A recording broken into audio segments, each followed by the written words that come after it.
আন্তর্জাতিক সংবাদে আপনাকে স্বাগতম। জানিয়ে দিব বিশ্বের আলোচিত কিছু গুরুত্বপূর্ণ আন্তর্জাতিক সংবাদ। রাফার অভিযানকে কেন্দ্র করে এবার নেতানিয়াহুকে চরম ধমক দিলেন জো বাইডেন। সকল প্রচেষ্টায় এবার ব্যর্থ হতে শুরু করেছে এই ইহুদিবাদী প্রধানমন্ত্রীর। এদিকে ইরানের শীর্ষ কর্মকর্তার হুঁশিয়ারি, ইরানি জাহাজ আটক করলে ইরানও পাল্টা ব্যবস্থা নেবে। পশ্চিমাদের আর বিন্দু পরিমাণ ছাড় দিতে রাজি নয় মুসলিম বিশ্ব। জানিয়ে দিব ইসরায়েলি হামলার প্রতিশোধ নিতে মরিয়া হয়ে উঠেছে হিজবুল্লাহ। ইহুদিদেরকে নাস্তানাবুদ করেই ছাড়বে এই মুসলিম যোদ্ধারা। থাকবে আফদিফকার নিয়ন্ত্রণ হারানোর ঝুঁকিতে রয়েছে ইউক্রেন, যা জানালো যুক্তরাষ্ট্র। এদিকে এবার কার নির্দেশে ইমরান খানকে ক্ষমতাচ্যুত করা হয়েছিল, জানালো মাওলানা ফজলুর রহমান। সর্বশেষ জানিয়ে দিব ইউক্রেনকে সাহায্য করা নিয়ে যুক্তরাষ্ট্রে অচল অবস্থা, জার্মানি সফরে যাচ্ছে জেলেনস্কি। দর্শক শুনছিলেন সংবাদ শিরোনাম, এবারে থাকবে বিস্তারিত। তার আগে আমাদের ভিডিওটিতে একটি লাইক দিন এবং চ্যানেলটি সাবস্ক্রাইব করে পরবর্তী আপডেট সংবাদ সবার আগে পেতে আমাদের সাথেই জুড়ে থাকুন। রাফায় হামলাকে কেন্দ্র করে এবার নেতানিয়াহুকে কড়া ধমক দিলেন মার্কিন প্রেসিডেন্ট জো বাইডেন। হোয়াইট হাউসের মতে মার্কিন যুক্তরাষ্ট্রের প্রেসিডেন্ট জো বাইডেন ইসরায়েলকে গাজায় রাফা অভিযানে সতর্ক হতে বলেছেন, যেন রাফা শহরে পরিকল্পিত হামলার বিষয়ে বিশ্বাসযোগ্য পরিকল্পনা ছাড়াই না আগানো হয়। একই সাথে শহরে আশ্রয় নেওয়া 1 মিলিয়নেরও বেশি ফিলিস্তিনি নাগরিকের নিরাপত্তা নিশ্চিত করতে হবে। বৃহস্পতিবার ইসরায়েলের প্রধানমন্ত্রী বেনিয়ামিন নেতানিয়াহুর সাথে টেলিফোনে এই কথা বলেছেন বাইডেন। হোয়াইট হাউস জানিয়েছে বাইডেন তার দৃষ্টিভঙ্গি পুনর্ব্যক্ত করেছেন। রাফাতে বেসামরিক নাগরিকদের সুরক্ষা এবং সমর্থন নিশ্চিত করার জন্য এটি বিশ্বাসযোগ্য এবং কার্যকরী পরিকল্পনা ছাড়া সামরিক অভিযান চালানো উচিত নয় বলে জানিয়েছেন। বাইডেনের কলটি 1 সপ্তাহেরও কম সময়ের মধ্যে দ্বিতীয়বার ছিল। সূত্র আল জাজিরা। ইরানের শীর্ষ কর্মকর্তার হুঁশিয়ারি, ইরানি জাহাজ আটক করলে ইরানও পাল্টা ব্যবস্থা নিতে বাধ্য হবে। পশ্চিমাদেরকে বিন্দু পরিমাণ ছাড় দিতে প্রস্তুত নয় মুসলিম বিশ্ব। ইসলামী প্রজাতন্ত্র ইরানের বিচার ও আইন বিষয়ক ভাইস প্রেসিডেন্ট মোহাম্মদ দেহকান বলেছেন, আমেরিকা যদি অবৈধভাবে ইরানের কোনো জাহাজকে আটক করে তাহলে ইরানও একই রকম ব্যবস্থা নেবে। আমেরিকা ইরানের একটি তেলবাহী জাহাজ আটক করেছে বলে বিবৃতি দেওয়ার পর মোহাম্মদ দেহকান এই হুঁশিয়ারি উচ্চারণ করলেন। ইরানের বার্তা সংস্থা ইরনাকে আজ বৃহস্পতিবার তিনি বলেছেন, ওয়াশিংটন ইরানের তেলবাহী জাহাজ আটকের পর যে পদক্ষেপ নিয়েছে সে ব্যাপারে ইরানের সামনে আইনের পথ বন্ধ হয়ে যায়নি। তিনি সুস্পষ্ট করে বলেন, যদি আমেরিকা ইরানের তেলবাহী জাহাজ আটক করে তাহলে আমরাও এ ধরনের পদক্ষেপ নিব। গত 2 ফেব্রুয়ারি মার্কিন বিচার মন্ত্রণালয় ঘোষণা করেছে যে তারা পিট সাগরে নোঙর করা অপরিশোধিত তেল ট্যাঙ্কার অ্যাবিসকে আটক করেছে। জাহাজটি 5,20,000 ব্যারেল তেল নিয়ে চীনে যাচ্ছিল। মার্কিন বিচার মন্ত্রণালয় দাবি করেছে বাজেয়াপ্ত করা জাহাজটি নিষেধাজ্ঞা এড়িয়ে তেল পাচার নেটওয়ার্কের সাথে যুক্ত ছিল। এই নেটওয়ার্ক ইরানের ইসলামী বিপ্লব গার্ড বাহিনী বা আইআরজিসিকে অর্থ সরবরাহ করে বলে আমেরিকা অভিযোগ করেছে। দেহকান বলেন, মার্কিন কর্তৃপক্ষ ইরানের একটি জাহাজ জব্দ করেছে কিনা তা নিশ্চিত করতে পারছেন না। তেল মন্ত্রণালয় এবং সংশ্লিষ্ট সংস্থাগুলোর এই খবর সম্পর্কে মন্তব্য করা উচিত বলে তিনি উল্লেখ করেন। ইসরায়েলি হামলার প্রতিশোধ নিতে মরিয়া হয়ে উঠেছে হিজবুল্লাহ। নেতানিয়াহুকে উচিত জবাব দিতে প্রস্তুত হচ্ছে মুসলিম বিশ্ব। লেবাননে 12টি বিমান হামলা চালিয়েছে ইসরায়েল। এতে অন্তত 10 বেসামরিক নাগরিক নিহত হয়েছেন। মূলত হিজবুল্লাহকে লক্ষ্য করে এই হামলাটি চালিয়েছে দখলদার বাহিনী। এখন এর প্রতিশোধ নিতে মরিয়া হয়ে উঠেছে লেবাননের সশস্ত্র গোষ্ঠীটি। গাজায় যুদ্ধ শুরু হওয়ার পর ফিলিস্তিনিদের প্রতি সমর্থন জানায় হিজবুল্লাহ। এরপর থেকে ইসরায়েলি বাহিনী ও হিজবুল্লাহর মধ্যে পাল্টাপাল্টি হামলার ঘটনাটি ঘটেছে।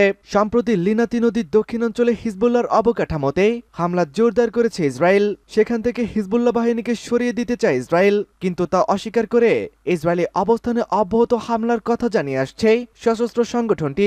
বুধবার ইসরায়েলের হামলায় 10 বেসামরিক নাগরিক নিহত হয়, যা লেবাননের মাটিতে ইসরায়েলের হামলায় একদিনে সর্বোচ্চ মৃত্যু। এর জবাবে দ্রুত কঠোর হামলার হুমকি দিয়েছে হিজবুল্লাহ। এদিকে গাজায় যুদ্ধবিরতির আলোচনায় কোনো ধরনের কার্যকারিতা ছাড়াই শেষ হয়ে গেছে। এর আগে মিশরের কায়রোতে কয়েকটি দেশ আলোচনায় অংশ নেয়। এদিকে রাফায় অভিযানের প্রস্তুতি নিচ্ছে ইসরায়েলি বাহিনী। এতে উদ্বেগ প্রকাশ করেছে বিভিন্ন দেশ। তাছাড়া ইসরায়েলের হামলায় গাজায় নিহতের সংখ্যা বেড়ে 28,000 ছাড়িয়েছে। আহত হয়েছেন 68,000-এরও বেশি। একই সঙ্গে বাস্তুচ্যুত হয়েছে লাখ লাখ ফিলিস্তিনি। আভদিভকা অঞ্চলের নিয়ন্ত্রণ হারানোর ঝুঁকিতে রয়েছে ইউক্রেন, জানালো যুক্তরাষ্ট্র। যুক্তরাষ্ট্র সতর্ক করে দিয়ে বলেছে, রাশিয়া ইউক্রেনের পূর্বাঞ্চলীয় প্রধান শহর আভদিভকার দখল নিতে পারে। শহরটিতে সাম্প্রতিক মাসগুলোতে লড়াই ভয়াবহ আকারে দেখা গেছে। মার্কিন নিরাপত্তা পরিষদের মুখপাত্র জন কির্বি ইউক্রেনের গোলাবারুদের ঘাটতির বিষয়টি উল্লেখ করেছেন। আভদিভকা রাশিয়ার নিয়ন্ত্রণে যাওয়ার ঝুঁকিতে রয়েছে। খবর বিবিসির। ইউক্রেনের প্রেসিডেন্ট ভ্লাদিমির জেলেনস্কি যথাসম্ভব ইউক্রেনীয়দের জীবন রক্ষায় প্রয়োজনীয় সবকিছুই করার শপথ করেছেন। রাশিয়ান সেনারা আভদিভকায় আরও নিয়ন্ত্রণ নিয়েছে, পাশাপাশি ঘেরাও করার হুমকি দিয়েছে। শহরটি ইতিমধ্যে প্রায় পুরোপুরি ধ্বংস হয়ে গেছে। এটি পার্শ্ববর্তী দোনেস্কের প্রবেশদ্বার হিসাবে দেখানো হয়। দোনেস্ক হল ইউক্রেনের আঞ্চলিক রাজধানী, যেটি রাশিয়া সমর্থিত সেনারা 2014 সালে দখল করে নিয়েছিল এবং এরপরে অবৈধভাবে মস্কো সংযুক্ত করে নেয়।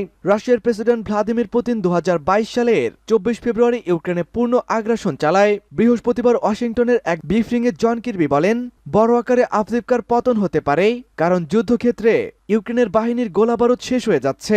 তিনি আরো বলেছেন, ইউক্রেনের অবস্থানে হামলার জন্য রাশিয়া একের পর এক বাহিনী পাঠাচ্ছে। তিনি আরো বলেছেন, যেহেতু কংগ্রেস এখনো সম্পূর্ণ বিলটি পাশ করতে পারেনি, তাই আমরা ইউক্রেনকে গোলাবারুদ সরবরাহ করতে পারিনি। এসব গোলাবারুদ রুশ আক্রমণ অব্যাহত করার জন্য তাদের জরুরিভাবে প্রয়োজন।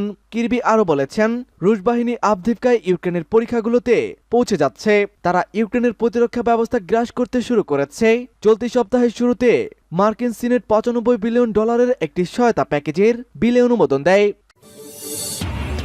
কার নির্দেশে ইমরান খানকে ক্ষমতাচ্যুত করা হয়েছে জানালেন মাওলানা ফজলুর রহমান। পাকিস্তানের সাবেক প্রধানমন্ত্রী ইমরান খানকে ঠেকাতে চেষ্টার কমতি রাখা হয়নি। প্রধানমন্ত্রী পদ থেকে সরিয়ে দেওয়ার পর একের পর এক আইনি জটিলতার মধ্যে দিয়ে সময় পার করছেন তিনি। নির্বাচন থেকে দূরে সরাতে তাকে রাখা হয়েছে কারাগারে। এরপরও সর্বোচ্চ সংখ্যক আসন পেয়েছে তার দল পিটিআই সমর্থিত স্বতন্ত্র প্রার্থীরা। এবার তার ক্ষমতাচ্যুত হওয়া নিয়ে মুখ খুলেছে জামায়াত উলামায়ে ইসলামের প্রধান মাওলানা ফজলুর রহমান।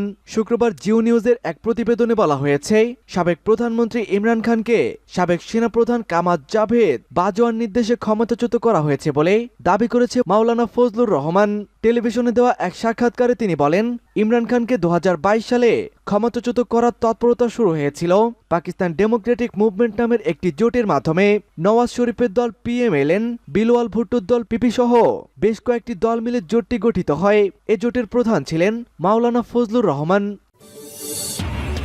ইউক্রেনকে সাহায্য করা নিয়ে যুক্তরাষ্ট্রে অচল অবস্থা জার্মানি সফরে যাচ্ছে জেলেনস্কি। পূর্ব ইউক্রেনে রাশিয়ার আক্রমণ তীব্র হয়েছে। এ পরিস্থিতিতে জার্মানি সফরে গেলেন ইউক্রেনের প্রেসিডেন্ট ভ্লাদিমির জেলেনস্কি। বার্লিনে জার্মানির চ্যান্সেলর শোলাজের সঙ্গে বৈঠক করেছেন জেলেনস্কি। তিনি মিউনিক সিকিউরিটি কনফারেন্সেও যোগ দিবেন। সেখানে 40টি দেশের রাষ্ট্র বা সরকারের প্রধানেরা যোগ দিবেন এবং প্রচুর সামরিক বিশেষজ্ঞও থাকবেন। জেলেনস্কির কাছে এই সময়টা রীতিমতো গুরুত্বপূর্ণ, কারণ তার হাতে গোলাগুলির সংখ্যা কমে গেছে। পশ্চিমা দেশগুলি উৎপাদন বাড়িয়েছে, কিন্তু খুব তাড়াতাড়ি তা ইউক্রেনের হাতে পৌঁছবে না। রাশিয়া আক্রমণ তীব্র করতে পারে।